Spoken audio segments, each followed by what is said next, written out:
അയൽപക്കത്തെക്കുറിച്ചും ബഹുസ്വരതയെക്കുറിച്ചും ഇസ്ലാമിക പണ്ഡിതൻ റഹ്മത്തല്ല ഖാസിമി മൂത്തേട നടത്തിയ വിഷുപ്രഭാഷണം ശ്രദ്ധേയമായി.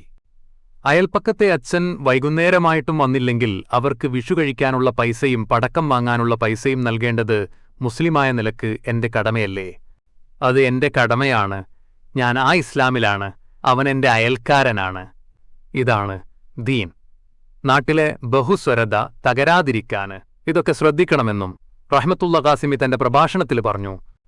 പല വിഷയങ്ങളിലും ശ്രദ്ധേയമായ നിലപാടുള്ള മുസ്ലിം പണ്ഡിതനാണ് റഹ്മത്തല്ല ഖാസിമി. അപ്പോൾ എല്ലാ സമയത്തും ഒരു നിയമമാണ്. നിങ്ങൾക്ക് പറഞ്ഞത് മനസ്സിലായില്ല? നിയമമാണോ അറിയാലോ? വളരെ ചിന്തിക്കണം. നമ്മളെ കാലഘട്ടം എന്ന് പറഞ്ഞാൽ മനുഷ്യ ഒന്നിനും സഹിക്കാത്തൊരു കാലമാണ് ഇനി വരുമ്പോൾ. നിങ്ങൾ വിചാരിക്കണ്ടല്ലോ, വിചാരിക്കുന്നത് മനുഷ്യന്മാരൊക്കെ നല്ലവരായിരുന്നു. ഒരിക്കലല്ല. 2025 മനുഷ്യന്മാരെ പോലെയല്ല 2026 മനുഷ്യന്മാർ മോശമാണ്. ഇതിനേക്കാൾ മോശമായിരിക്കും 2027. ഈ മനുഷ്യന്മാർ ഇവർ തന്നെയാണ് നമ്മളെ ഭരണാധികാരികളും. അവർ നമ്മളെ പേര് പരിഞ്ഞങ്ങോട്ട് മുറുക്കും. ഏറ്റവും നല്ല കാലം എന്ന് പറഞ്ഞാൽ ഏറ്റവും സ്വാതന്ത്ര്യമുള്ള കാലമാണ്.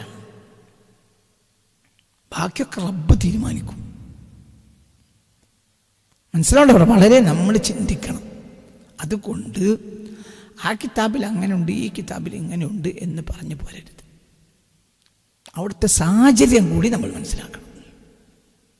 ആ സാഹചര്യങ്ങൾ മനസ്സിലാക്കാതെ നമ്മൾ സോഷ്യൽ മീഡിയയിൽ അലക്കിയാൽ സമുദായം വലിയ ആപത്തിലകപ്പെടും എന്ന് ഞാൻ അത് സംബന്ധമായി ഉത്തരവാദിത്തപ്പെട്ടവരെ താഴ്മയോടെ ഉണർത്താണ്. മനസ്സിലാവേണ്ടി പറഞ്ഞു. നിങ്ങൾ ഇത് വളരെ ഗൗരവമായി ചിന്തിക്കണം. ചിന്തിക്കുക. ഇപ്പം എൻ്റെ വീട്ടിൻ്റെ പരിസരത്ത് മുഴുവനും ഇന്നലെ ഉറങ്ങാൻ കഴിയില്ല. അതെൻ്റെ സന്തോഷമാണ്. എനിക്കെന്താ പ്രശ്നം? എന്തുകൊണ്ട്? അവർ വിഷുവിന് വേണ്ടി കാത്തിരിക്കുന്ന ആളുകളാണ്. അവർ രാത്രി 12 മണി കഴിഞ്ഞിട്ടാണ് അടുത്ത വീടുകളിലൊക്കെ പൂത്തിരി കത്തിക്കുന്നത്, പടക്കം പൊട്ടിക്കുന്നത്. അതിലെന്താ പ്രശ്നം? എൻ്റെ ഒരു രാത്രി പോയതുകൊണ്ട് എന്താ പ്രശ്നം? എന്താ? നേരം വെളുക്കുന്നവരെ എന്ന് പറഞ്ഞാൽ ഞാൻ ഉറങ്ങിയിട്ടില്ല. മനസ്സിലാണ്ട് പറഞ്ഞത്. അത് എനിക്ക് സന്തോഷമേ ഉള്ളൂ. എന്തുകൊണ്ട്? എൻ്റെ അയൽക്കാരൻ സന്തോഷിക്കാണ്. അയാളുടെ സന്തോഷം അതാണ്. ഞാൻ നിന്നു കൊടുക്കണം. നീ എൻ്റെ വീട്ടിൽ നിന്ന് അല്ലാഹു അക്ബർ അല്ലാഹു അക്ബർ അല്ലാഹു അക്ബർ ലാ ഇലാഹ ഇല്ലല്ലാഹു അല്ലാഹു അക്ബർ അല്ലാഹു അക്ബർ വലില്ലാഹിൽ ഹംദ്. അത് അപ്പുറത്തെ ഇബ്രാഹിം ഖാൻ്റെ പേരിന്നു അങ്ങനെ തന്നെ, അപ്പുറത്ത് ജമീൽ താത്താൻ്റെ പേരിന്നു അങ്ങനെ തന്നെ, അപ്പുറത്ത് ഷാഫിൻ്റെ പേരിന്നു അങ്ങനെ തന്നെ. ഒച്ചിട്ട് ഒരു രാത്രി നേരം വെളുക്കുന്നത് വരെ ഉണർച്ചുള്ള സമയത്തൊക്കെ തെക്കുബീർ ചെല്ലും. ഇവർ ക്ഷമിക്കണില്ലേ? ഉണ്ടോ ഇല്ലേ? എന്താ എന്നാൽ നിനക്കെങ്ങനെ? ഇന്നലെ വിഷുവിൻ്റെ രാത്രിയാണ്. ഇന്നലെ രാത്രി 4 പടക്കം പൊട്ടുമ്പോഴത്തേന് ഈ ബേജാറാണ്. എന്തിനാ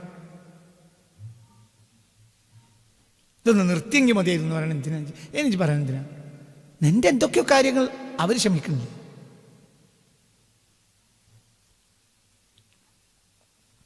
നിന്റെ വളപ്പിലിട്ട് നീ ഉളുഹിയത്തർത്തില്ലേ? അർത്ഥമില്ലേ? അർത്ഥം. ഒരു കാലത്ത് അങ്ങനെയാണല്ലോ. ഇപ്പോഴല്ലേ ഇപ്പം വെട്ടിക്കൂട്ടായി പള്ളി കൊണ്ടുപോയി വെട്ടിക്കൂട്ടൽ തുടങ്ങിയത്. ഇതെന്തിയാ അങ്ങനെ തന്നെ? അക്കും ബാത്തിലില്ലാത്തൊരു വെട്ടിക്കൂട്ടാനല്ലേ ഇപ്പം നടക്കുന്നത്. ആരാണ് എന്താ ഒരു പിടുത്തമല്ല. ഇത് അങ്ങനെ തന്നെ. ഒരു പിടുത്തം ഒന്നും ഇന്നത്തെ കാലത്ത് എന്താണ് ഈ വെട്ടിക്കൂട്ട് നടത്തുന്നത്? യാതൊരു പിടുത്തമല്ല. ഒരു ഫിക്കും അതിന് പാലിക്കണമില്ല. ഞാനും ഭർത്താനോ പറയുന്നില്ല. ഒരു മനുഷ്യൻ ഇത് മനസ്സിലാക്കി സ്വന്തം വീട്ടിൽ അർത്ഥത്തിൻ്റെ പേരിൽ കമ്മിറ്റി പ്രശ്നം ഉണ്ടാക്കി മഹലിൽ നിന്ന് പുറത്താക്കുന്നവരെ പറഞ്ഞു. അതും ഓനാളെ നിന്നു പുറത്താക്കുകയാണെങ്കിൽ പുറത്തേക്ക് ഓൻ ചെയ്താലേ ശരി. ഓൻ്റെ വളപ്പിൽ ഉളുഹിയത്തർക്കാൻ തീരുമാനിച്ചാൽ അതല്ലേ ശരി.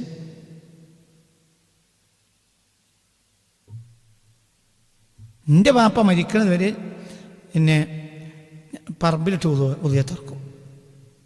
ഇറച്ചി കൊണ്ടിക്കൊള്ളി എന്ന് പറയും. ഇറച്ചി കൊണ്ടിക്കൊള്ളി. അതിൻ്റെ അത്യാവശ്യ കടമകൾ ഞാൻ വീട്ടേണ്ടത് വീട്ടും, ബാക്കി ഇറച്ചി നിങ്ങൾ ആർക്ക് കൊടുത്തോളി, പ്രശ്നമില്ല. എൻ്റെ കടമ ഞാൻ വീട്ടും, എൻ്റെ വളപ്പിലിട്ട് ഇറക്കും. കാരണം എൻ്റെ വളപ്പിൽ മഹാനായ സയ്യിദ് ഇസ്മായിൽ അലൈഹി സ്വലാത്തു വസ്സലാമിൻ്റെ ഓർമ്മ എൻ്റെ വളപ്പിലാണ് ഞാൻ നടത്തേണ്ടത്. ഞാൻ പാർക്കുന്ന വളപ്പിൻ്റെ കെട്ടിൻ്റെ ഉള്ളിൽ അവിടെ ഒരു സത്യം ഉണ്ടായില്ല. അത് കഴിഞ്ഞിട്ട് ഞാൻ എൻ്റെ അത്യാവശ്യ കടമുള്ള കുറച്ച് ഇറച്ചിയുണ്ട്, അതെടുത്ത് ഞാൻ കൊടുക്കേണ്ടവർക്ക് കൊടുക്കും, ബാക്കി നിങ്ങൾ ഉണ്ടിക്കോളി. അപ്പോൾ ഈ അറബ് നിങ്ങൾ ഇത് നടത്തിയില്ലേ? അപ്പുറത്ത് കേശവൻ്റെ പെരക്കാർ വല്ല എതിർപ്പും പറഞ്ഞു ഇല്ലല്ലോ. എന്താ അവനുള്ള ക്ഷമ എനിക്കില്ലാത്ത ജന്തു സിനിമ? എന്നൊക്കെ പറയുന്നത് മനസ്സിലായാൽ ഇതെന്താ നമ്മൾ ചിന്തിക്കാത്തത്? വിഷുവിൻ്റെ രാത്രി പിന്നെ അവർ പടക്കം പൊട്ടിക്കും, നേരം വെളുത്താലും പൂത്തിരി കത്തിക്കും. കത്തിച്ചിട്ടല്ലേ എങ്കിലല്ലേ നമ്മൾ വിഷമമുണ്ടാകേണ്ടത്? അപ്പുറത്തെ വീട്ടുകാരനായ ഒരു ഹിന്ദു അവൻ്റെ വീട്ടിൽ പൂത്തിരി കത്തിച്ചില്ല നിൽക്കുക. അപ്പം പോയി തട്ടി നോക്കണ്ടേ എന്തേ പറ്റിയേ? അപ്പം പറഞ്ഞു, എന്ത് അച്ഛൻ പണിക്കോയിട്ട് വന്നിട്ടില്ല, അച്ഛൻ വൈകുന്നേരം വരുന്നതെന്ന് ഞങ്ങൾ വിചാരിച്ചു, പക്ഷേ അച്ഛനെ കാണാനില്ല.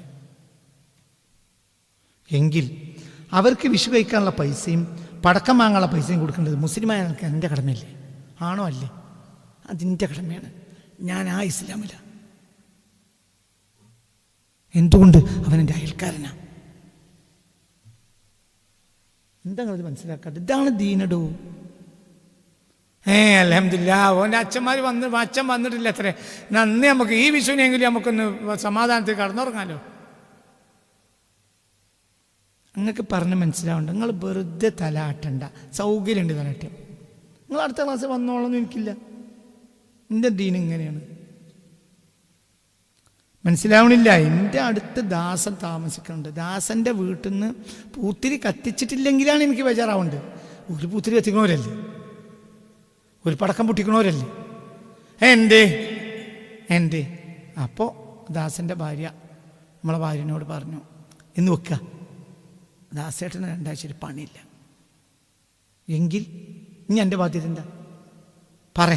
എൻ്റെ കയ്യിൽ പൈസ ഉണ്ടെങ്കിൽ, അല്ലെങ്കിൽ കിട്ടണോടത്തുണ്ടെങ്കിൽ, എൻ്റെ കയ്യിലില്ല പക്ഷെ എൻ്റെ സ്നേഹിതൻ്റെ കയ്യിലുണ്ട്, ഒരു 5000 ഉറുപ്പിക ഉണ്ട്, ഒരു വിഷുവിന് ഒന്നുമില്ല, എൻ്റെ അയൽവാസൻ. നിങ്ങൾക്ക് പറയാൻ മനസ്സിലാവുന്നുണ്ടോ? ഏതോ നാട്ടിൽ എഴുതി വെച്ച ഫിക്ക് ഇവിടെ വായിക്കാറുണ്ട്. നിങ്ങൾ ഇന്നോ ഒഴിവായിക്കളിന്ന് ഞങ്ങളെ കൊടുത്തില്ല.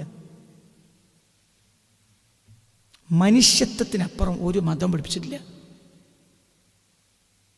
നിങ്ങൾക്ക് പറയണ മനസ്സിലായിട്ടില്ലെങ്കിൽ ഒന്നും കൂടി പറഞ്ഞുതരാം. ഇന്നലെ നേരം വെളുക്കുന്നവരെ ഉറങ്ങാതെ വന്ന ആളാണ് ഞാൻ. എനിക്ക് സന്തോഷമേ ഉള്ളൂ.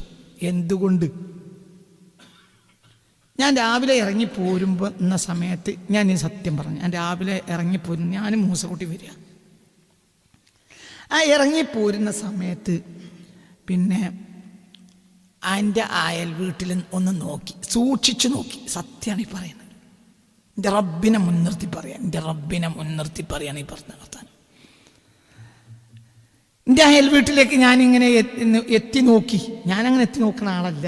ചെന്ന് ഞാൻ ഒന്ന് കൃത്യമായി വീണ്ടും എത്തി നോക്കി. എന്തിനെ എത്തി നോക്കിയെന്നറിയോ? അവരാരെങ്കിലും പുറത്തുണ്ടോ? പുറത്തുണ്ടെങ്കിൽ അവർക്ക് വിഷുക്കൈ നീട്ടം കൊടുക്കണം. എൻ്റെ കയ്യിൽ, എൻ്റെ ബാഗിൽ അതിന് പൈസയുണ്ട്. ചില്ലറ പൈസയാണ് കൊടുക്കണ്ടത്. ഒരു 50 ഉറുപ്പ്യ, 10 കുട്ടിയൊക്കെ 50 ഉറുപ്പ്യ കൊടുത്താൽ 500 ഉറുപ്പ്യല്ലേ പോയുള്ളൂ. പോകല്ല, അത് കിട്ടിയത്. ഞാൻ വീണ്ടും നോക്കി. ആ കുട്ടികളാരെയും പുറത്തുണ്ടോ? ഇല്ല. ഞാൻ തിരിച്ചെന്ന് കൊടുക്കും. ഇന്ന് തിരിച്ച് ക്ലാസ് കഴിഞ്ഞ്, ഇപ്പം ഞങ്ങൾക്ക് റസൂലുള്ളാഹിനെ വിശദീകരിക്കുന്ന ക്ലാസ് എടുക്കുക. ക്ലാസ് കഴിഞ്ഞ് തിരിച്ച് പോയിട്ട് എൻ്റെ ദാസൻ്റെ അടുത്ത് പോലത്തെ 2, 3, 4 വീടുകളുണ്ട്, ഹിന്ദു വീടുകളാണ്. അവരെ വീടുകളിൽ വിഷുക്കൈ നീട്ടം കൊടുക്കും ഞാൻ ഇന്ന്. എന്തുകൊണ്ട്? അവരെ സന്തോഷം എൻ്റെ സന്തോഷമാണ്. ഫഅമ്മാ ജാറുൻ മുശ്രിക്കുൻ ലഹു ഹഖുൻ എന്ന പുണ്യ റസൂൽ. അവൻ ബഹുദൈവ വിശ്വാസിയാണെങ്കിലും അവനോട് നിനക്ക് കടമുണ്ട് എന്നാണ് ഹബീബ് നബി പറഞ്ഞത്. അവൻ്റെ സന്തോഷത്തിൽ പങ്കുചേരുക. നിങ്ങൾക്ക് പറഞ്ഞ് മനസ്സിലായ ഇതാണ് ദീന്. അപ്പം നിങ്ങൾ ഏതോ നാട്ടിൽ എഴുതി വെച്ച ഫിഖ് എൻ്റെ മുന്നിൽ വായിക്കരുത്. ആ സാഹചര്യമല്ല എൻ്റെ സാഹചര്യം. സോഷ്യൽ സാഹചര്യങ്ങൾ പലതായിരിക്കും. അതനുസരിച്ച് ഫിഖിലും വ്യത്യാസം വരും. നിങ്ങൾക്ക് പറഞ്ഞത് മനസ്സിലായില്ലേ? നിസ്കാരം നോമ്പ് പോലത്തെ ഒരു വ്യത്യാസം വരില്ല. അത് വളരെ കൃത്യമാണ്. അതാരതിൽ വ്യത്യാസം വരുത്താൻ ശ്രമിച്ചാലും അവൻ കാഫറാവും. അല്ലാഹു നമ്മളെ കാത്തിരക്ഷിക്കട്ടെ. പക്ഷേ സാമൂഹിക കാര്യങ്ങളിൽ ഇങ്ങനെ ഉള്ള ഉദാഹരണങ്ങൾ നബിയുടെ കാലത്തെ ഉണ്ട്. ഞങ്ങൾ നേരം ഇല്ലാത്തത് കൊണ്ട് ഞങ്ങൾ ഇന്ന് 100 അസർ നിസ്കരിച്ചിട്ടില്ല, ഞങ്ങൾ 3 വഖത്തെ നിസ്കരിച്ചിട്ടുള്ളൂ എന്നൊരു സഹാബി നബിയോട് പറഞ്ഞിട്ടില്ല. അതായത് ചേകനൂര്യത്തിന് ഇസ്ലാമിൽ തെളിവില്ല. അതേസമയത്ത് ബുദ്ധിമുട്ടിയവർക്ക് കൂട്ടിയടിക്കാൻ നബി സൗകര്യം ചെയ്തു. ളുഹ്ർ അസറിലേക്കും ചേർക്കാം, അസറിനെ ളുഹ്റിലേക്കും ചേർക്കാം, മഗ്രിബിനെ ഇശായിലേക്ക് ചേർക്കാം, ഇശായിനെ മഗ്രിബിലേക്കും ചേർക്കാം. അല്ലാതെ നിസ്കാരത്തെ നിഷേധിച്ചവൻ കാഫിറാണ്. അല്ലാഹു നമ്മളെ കാത്തിരക്ഷിക്കട്ടെ. ഉളൂ അതിൻ്റെ ഫർള് സുന്നത്ത് അതിലൊരു വ്യത്യാസമില്ല. ചെറിയ നേരിയ അഭിപ്രായം അഇമ്മത്തിനുണ്ട്. അതിന് ഒരാൾ ഒന്ന് പറഞ്ഞാൽ മറ്റൊരാൾ വേറൊന്ന് പറഞ്ഞിട്ടുണ്ടാവും. അതൊക്കെ അങ്ങോട്ടും ഇങ്ങോട്ടും കൽസിമേനിയ, അതിലും പ്രശ്നമില്ല. മനസ്സിലാവേണ്ട പറഞ്ഞത് തോണ്ടിയാലും മതി. ബഹുമാനപ്പെട്ട ഇമാം ഷാഫിഈക്ക് തലയിൽ റുബഉ ഖദറെങ്കിലും തലയുടെ 4 ഭാഗമെങ്കിലും തടവണം. ആർക്ക്? അബൂ ഹനീഫത്ത് നുഅ്മാൻ അൽ കൂഫി റളിയല്ലാഹു അൻഹു പറയുന്നു, എന്ത് വെറുതെ ഇരിക്കണത്, ആരാ അവരൊക്കെ? അവരെ വീക്ഷണം അങ്ങനെയാണ്. ഒക്കെ നമ്മളെ മഹാന്മാരാണ്. നമ്മൾ ഷാഫി ഇമാമിനെ സ്വീകരിച്ചു. നമ്മുടെ നാട്ടിലെല്ലാവരും അങ്ങനെയാണ്. ഇനി നമ്മളിപ്പോൾ തമിഴ്നാട്ടിൽ പോയാൽ ആരെ സ്വീകരിക്കും? തമിഴ്നാട്ടിൽ പോയാൽ ഞാൻ ഷാഫി അല്ലാണല്ലോ വിചാരിച്ച് കയറെടുത്ത് പായണ്ട. അതൊക്കെ തന്നെയാണ്. അങ്ങോട്ട് ഒക്കെ ഒന്നാണ്. ഇതെല്ലാം ഒന്നാണ്. ഒക്കെ ഒന്നാണ്. എല്ലാം. അപ്പൊ അതിനൊന്നും യാതൊരു വ്യത്യാസമില്ല. പക്ഷെ സാമൂഹിക കാര്യങ്ങൾ പ്രദേശങ്ങൾക്കനുസരിച്ച് അതിന് വ്യത്യാസങ്ങളുണ്ടാവും. അപ്പോൾ അതിന് ആ കാലത്തെ അവരുടെ സാഹചര്യത്തെ മനസ്സിലാക്കാതെ നമ്മൾ അതേപടി നമ്മളെ നാട്ടിലേക്ക് അർത്ഥം വെച്ച് സോഷ്യൽ മീഡിയയിൽ പറഞ്ഞു വിടുന്ന മുസ്ലിയാക്കന്മാർ സമുദായത്തിന് വിരുത്തി വെക്കുന്ന ദുരന്തങ്ങൾ ചെറുതല്ല. അത് വളരെ ഗൗരവമായി ചിന്തിക്കണം. അത് സാമൂഹികമായ സന്തോഷമാണ് ഒരു മുസ്ലിമിന് കരണീയം. അപ്പം നമ്മൾ അയൽക്കാരൻ തന്നെയാണ്. അവൻ ആരും ആവും. വഹിക്കാനും മുശ്രിക്കൻ, അവൻ ബൗദ്ധ വിശ്വാസിയാവും. എന്നാൽ അവനോട് നിനക്ക് ബാധ്യതയുണ്ട് എന്ന് റസൂൽ പറഞ്ഞിട്ടുണ്ട്. മനസ്സിലാവേണ്ട പറഞ്ഞത്, നിന്റെ അയൽക്കാരനോട് നിനക്ക് ബാധ്യത ഉണ്ട്. ആ ബാധ്യതയിൽപ്പെട്ടതാണ് ഓൻ വിഷു കഴിക്കാൻ പൈസ അല്ലെങ്കിൽ പൈസ കൊടുക്കുക. വിഷു കഴിക്കാൻ പൈസ അല്ലെങ്കിൽ പൈസ കൊടുക്കുക.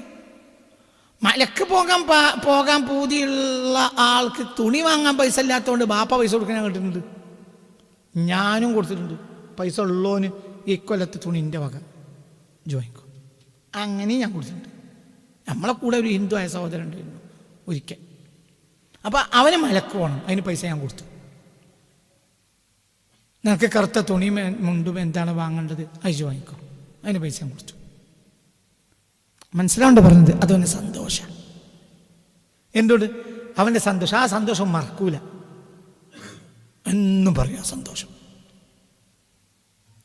നമ്മളെ കാറ് നന്നാക്കുന്ന ഒരു എന്താ പറയുക, വർക്ക്ഷോപ്പിൽ ഒരാളുണ്ട്. ആ ആൾക്ക് പിന്നെ കുറേ കാലം നമ്മളെ കൂടെ ഉണ്ടായിരുന്ന ഒരാളാണ്. അയാൾക്ക് ഓണത്തിനെല്ലാം ഞാൻ വസ്ത്രം ഉണ്ടാക്കി എടുത്തു കൊടുക്കും. അപ്പോൾ അയാൾക്ക് വലിയ സന്തോഷം. അപ്പോൾ അയാൾ ഞാൻ ആരാണ്, ഞാൻ ഖുർആൻ പഠിപ്പിക്കാൻ പോണ ഒരാളാണ്. അയാളൊരു ഹിന്ദുവാണ്. അയാൾ കൃത്യമായി മലക്കൊക്കെ പോകുന്ന ആളുമാണ്. അപ്പോൾ ഓണത്തിന് അയാൾ വസ്ത്രം എടുത്തു പോകുമ്പോൾ അയാൾക്ക് ഭയങ്കര സന്തോഷമാണ്. ആ സന്തോഷമല്ലേ നമ്മളെ രാജ്യത്തിൻ്റെ ഭദ്രത? അതല്ലേ സമൂഹത്തിൻ്റെ ഭദ്രത? അതിലൊക്കെ എന്താണുള്ളത്? അത് എന്താണുള്ളതെന്നല്ല, അത് ചെയ്യാതിരിക്കുന്നതല്ലേ അബദ്ധം. നിങ്ങൾക്ക് പറഞ്ഞത് മനസ്സിലായില്ലേ? വളരെ ഇതൊക്കെ നമ്മൾ ചിന്തിക്കണം. അല്ലാതെ തൗഹീദ് എന്ന് പറഞ്ഞാൽ അത് തുമ്മുമോയത്തിന് തെറിക്കണ മൂക്കല്ല, അത് വഹാബിയത്താണ്. തൗഹീദാണ് ഏറ്റവും അടി കിടക്കുന്നത്. പിന്നെ അത് ഇങ്ങനെ ആട്ടുമ്പോൾ തെറിക്കുകയാണെങ്കിലോ? മനസ്സിലായില്ല. ഏറ്റവും അടി കിടക്കുന്ന അസ്ലുഹാ സാബിത്തുൻ. ഏതാണ് സൂറത്ത്? അസുല സാബിത്ത്. നീ അവനെ ഒരു ബഹുദൈവ വിശ്വാസിയെ സഹായിച്ചുകൊണ്ട് പടച്ചോന്റെ കാര്യത്തിൽ എനിക്ക് ഡൗട്ട് വന്നോ? ചോദ്യത്തിന് മറുപടി പറയണം. ഒരു ബഹുദൈവ വിശ്വാസിയെ സഹായിച്ചപ്പോൾ മാനുഷികമായ സഹായിച്ചപ്പോൾ നിനക്ക് അള്ളാഹുവിലുള്ള വിശ്വാസം കൂടാണോ കുറയാണോ ചെയ്ത്? എനിക്ക് കൂടരുത്. എന്തുകൊണ്ട്? അതിനും എൻ്റെ മതം എനിക്ക് അനുവാദം തന്നല്ലോ. എൻ്റെ മതം എത്ര വിശാലാണ്.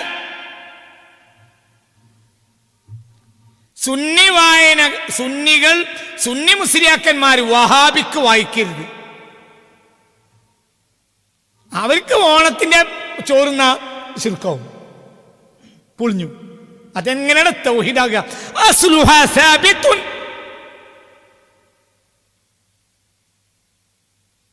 നിങ്ങൾക്ക് പറഞ്ഞത് മനസ്സിലായോ?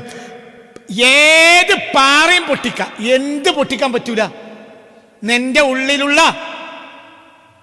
പറയുടെ കുട്ടി എന്തെട നോക്കിയിരിക്കണേ, പറ എന്തെട വിചാരിച്ച്? അവന്റെ വീട്ടിൽ പൈസ ഇല്ല, കേശവന്റെ വീട്ടിൽ പൈസ ഇല്ല, അവർക്ക് പടക്കം വാങ്ങണം, ഇജ്ജ് പൈസ കൊടുത്തു. അതുകൊണ്ട് എങ്ങനെ നിന്റെ ദൈവവിശ്വാസം പോണത്? നിന്റെ ദൈവവിശ്വാസം ഉറപ്പിക്കല്ലോ വേണ്ട. എന്തുകൊണ്ട്? എൻ്റെ അയൽക്കാരൻ ആരാണെങ്കിലും അവനെ സഹായിക്കാൻ എൻ്റെ മതം എന്നെ പഠിപ്പിച്ചു. നിങ്ങൾക്ക് പറഞ്ഞത് മനസ്സിലായോ? ഇത് അങ്ങനെ തന്നെയല്ലേ? പറയാ അങ്ങനെയാണോ? അല്ലേ? മറ്റത് വഹാബി മതാണോ? ഇസ്ലാമിന്റെ സുന്ദരമായ മുഖത്തെ വഹാബികൾ നശിപ്പിച്ചു. എന്തിനെയാണ് വഹാബികൾ നശിപ്പിച്ചതെന്ന് പോലും മുസ്ലിയാക്കന്മാർക്ക് ഇന്ന് അറിയില്ല. തവസ്സുൽ ഇസ്തിഗാസയും ചെയ്തില്ലെങ്കിൽ എന്താ തവസ്സുൽ ചെയ്തില്ല, അതെന്ത്? ഇസ്തിഗാസ ചെയ്തില്ല, അതെന്ത്? ദീനിൽ വാജിബായ കാര്യമല്ലല്ലോ. അതൊന്നുമല്ല വഹാബികൾ നശിപ്പിച്ചത്. വഹാബികൾ നശിപ്പിച്ചത് ദീനിന്റെ റഹ്മത്താണ് നശിപ്പിച്ചു. കരുണയുടെ ഒരു ഭാവം അതാണ്.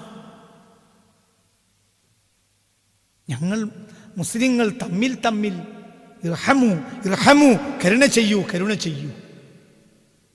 അപ്പോൾ പറഞ്ഞു കുല്ലനാ റഹീം, ഞങ്ങളൊക്കെ കരുണ ചെയ്യാറുണ്ട്. ലൈസ ബിറഹ്മതി ബഅദികും ബഅദൻ, നിങ്ങൾ മുസ്ലിങ്ങൾ തമ്മിൽ ചെയ്യുന്ന കരുണയല്ല ഞാൻ പറഞ്ഞത്. വലാകിൻ റഹ്മത്തുൽ ആമ്മ, എല്ലാ സമൂഹത്തിനും. യാ സുബ്ഹാനല്ലാഹ് മുഹമ്മദ്, യാ സുബ്ഹാനല്ലാഹ്. നിങ്ങൾ മുസ്ലിങ്ങൾ തമ്മിൽ ചെയ്യുന്ന കരുണയല്ല ഞാൻ പറഞ്ഞത്. വലാകിൻ റഹ്മത്തുൽ ആമ്മ, എല്ലാവർക്കും. ഈ എല്ലാവരും എന്ന് പറഞ്ഞില്ല, നിരീശ്വരവാദി പെട്ടോല്ലേ? പെട്ടില്ലേ? മോന് പെട്ടില്ലേ? പക്ക നിരീശ്വരവാദിയാ. നമ്മളപ്പുറത്തെ പറ്റില്ല, അല്ലെങ്കിൽ നമ്മളെ 4 പേര് അപ്പുറത്ത്. അവന് പിടിച്ചുപോയി ജയിലിലേക്ക് എന്തോ കുറ്റം ചെയ്തിട്ട്, ഓൻ്റെ കുട്ടികൾ പട്ടി നടക്കാം. അവരും നിരീശ്വരവാദിയാണ്. എൻ്റെ ഉത്തരവാദിത്തം എന്താ? പറയേണ്ട ഉത്തരവാദിത്തം എന്താ? നിന്റെ ഉത്തരവാദിത്തം എന്താ? പറ, നിന്റെ ഉത്തരവാദിത്തം എന്താ? അവർക്ക് ഭക്ഷണം കൊടുക്കാൻ എന്ത് ഉത്തരവാദിത്തല്ലേ? ഞാൻ അവനെ പിടിച്ചു പോയില്ല, അവൻ വീട്ടിലാണ്. അവൻ രാവും പകലും എന്താണ് സോഷ്യൽ മീഡിയയിൽ നിരീശ്വരവാദം പ്രചരിപ്പിക്കാൻ. പക്ഷെ അവൻ തിന്നിട്ടില്ല, അവൻ ഭക്ഷണം കൊടുക്കേണ്ട ഉത്തരവാദിത്തം. ഇപ്പുറത്ത് ലാ ഇലാഹ ഇല്ലല്ലാഹ് രാവും പകലും ചൊല്ലുന്ന നിന്റെ ഉത്തരവാദിത്തം ആണോ അല്ലേ? ആണോ? പറ, എവിടെ നോക്കിയിരിക്കണേ? ആണോ അല്ലേ? അല്ലേ? എന്തെങ്കിലും മനസ്സിലാക്കി. എന്താ ഈ ദീന്? എന്താണ് ദീന്? അത് വഹാബിയത്താണോ? ബഹുദൈവ വിശ്വാസികളാണെങ്കിൽ പോലും അവരോടും നമുക്ക് എന്തുണ്ട്? കടമയുണ്ട്. വലാകിൻ റഹ്മത്തുൽ ആമ്മ ഇർഹമു, കരുണ ചെയ്യൂ. അപ്പോൾ അവർ പറഞ്ഞു കുല്ലുനാ റഹീം, ഞങ്ങളെല്ലാം കരുണ ചെയ്യുന്നവർ തന്നെ. അപ്പോൾ പറഞ്ഞു ലൈസ ബി റഹ്മതി ബഅദികും ബഅദൻ, നിങ്ങൾ മുസ്ലിങ്ങൾ തമ്മിൽ ചെയ്യുന്ന കരുണയല്ല ഞാൻ പറഞ്ഞു. വലാകിൻ റഹ്മത്തുൽ ആമ്മ, എല്ലാവർക്കും.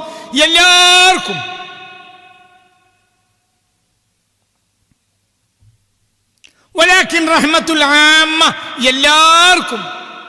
അപ്പൊ ബഹുദൈവ വിശ്വാസിക്കും അതിൻ്റെ അപ്പുറത്താണ് എന്ത്? നിരീശ്വരവാദി. അവനും നിങ്ങൾ എന്ത് ചെയ്യണം? കരുണയാണ്. കരുണയിൽ മതമില്ല. അവൻ്റെ മതം നോക്കിയല്ല കരുണയുണ്ടത്, അവൻ്റെ ആവശ്യം നോക്കിയാണ്.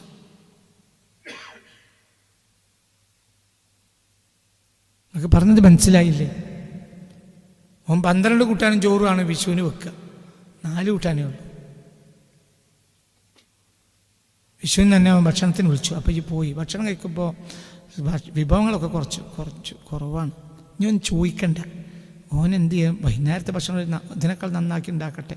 എൻ്റെ പോക്കറ്റിൽ പൈസ ഉണ്ടെങ്കിൽ ഒരു 2000-3000 റുപ്യ ഓൻ്റെ കയ്യിൽ എടുത്തു കൊടുത്താളാം. അതിന് കണക്കും വെക്കണ്ട. അതാണ് ദീൻ. നിങ്ങൾക്ക് പറഞ്ഞ മനസ്സിലായില്ലേ? ഇതാണ് ദീന്. ഇത് വഹാബികൾ നശിപ്പിച്ചു. വഹാബികൾ എന്ത് ചെയ്തു? അവരുടെ തൗഹീദ് ഉറച്ച തൗഹീദും അല്ല. നമ്മൾ ഉറച്ച തൗഹീദ് എന്താണ്? അസ്ലുഹ സാബിത, ഉറച്ചതാ. മറ്റൊക്കെ നമ്മൾ സഹായം, പരസ്പര സഹായം, സഹകരണം. എന്നൊക്കെ പറഞ്ഞത് മനസ്സിൽ. അള്ളാഹു നമുക്ക് ബോധം തരട്ടെ, മനസ്സറിഞ്ഞാൽ പറയാം. അള്ളാഹു നമുക്ക് മനസ്സാണ് നന്നാവേണ്ടത്. നമ്മളെ മനസ്സ് നന്നാവണം.